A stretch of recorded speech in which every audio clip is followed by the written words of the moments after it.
Ankara firina ceribandî ya serketî ya jeta xwe ya şerker kuşiyana wê ya bi firina bidizî ve heye bi navê Kaan wek serketinek neteweyê nîşan dide. Kaan wek bersivekê ji biryara Amerîka re hatiye hilberîn ku firotina firokeyên şer F-35 yên Amerîkî ji bo Tirkiye qedexe kir. Piştî wê müşekên Rûsî kirin. Türkiye dibêje dema hevrîkên wê bi jetên nû yên Amerîka çekdariya xwe xurt dikin ti bijardeya wê tunebû. Çekdakirina berbiçaf ya Yunanistanê ji bo Tirkiye dwarê hevsengiya hêzê ya li deriya Êgeyê xeteriyeke mezin e. Herwiha şerên berdewam yên li rojhilata navîn jî nûjenkirina demûdest ya hêza esmanî pêwîst dike. Lê divê em ambargoya Amerîkaya ser ev Suhûpêncan bi taybetî berçav bigirin. Piştêsaziya berîvaniya Tirkiye di asta cîhanî de cihê xwe girtiye. Bi dronên ku niha di pevçûnên ji li Kafkasya bigire heya li Sûriye û Afrika têne karanîn. Şîrovekar dibêjin ku Enkere piştêsaziya xwe ya berîvaniyê ji bo siyaseta xwe ya derve pir girîng dibîne. Türkiye dış politikasında aslında Türkiye bawer dike ku ew di pîşesaziya berevaniyê de çi qasî hindik girêdayî welatên biyanî be wê di siyaseta xwe ya derve de ew qasî xweseriyê bi dest bixe. Lewma jî Tirkiye hewl dide ku heta jê tê serbixwe be.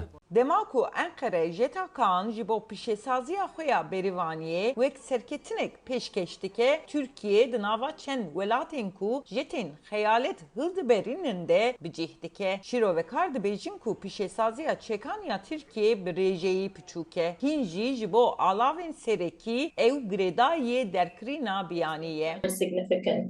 Pêşveçûneka pir giring heye. Lê hevdem mîna di hilbirîna firokaya şer Kaan berdewambûna girêdayan nîşan dide. Dê piştgirin yan wekû paketên hêzûmatûran da. Motorên Amerîkî jeta Kaan bi gerdixe lê Enkere îddia dike ku wê bi xwe ew çêkiriye. Şîrovekar dibêjin ku Tirkiye bo firotina Kaan dest bi lêgerîna bazaran kiriye jî.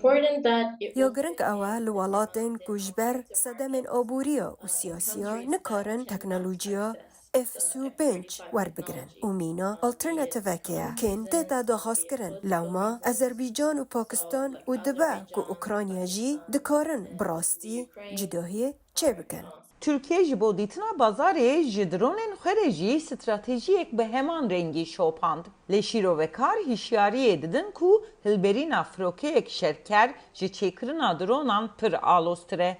û hîn riyeke dirêj li pêşiya jeta Kaan e ku bo karanîna erkên şer de amade be. Ji bo raporta Doreen Jones, Özlem Yasak, Dengê Amerika.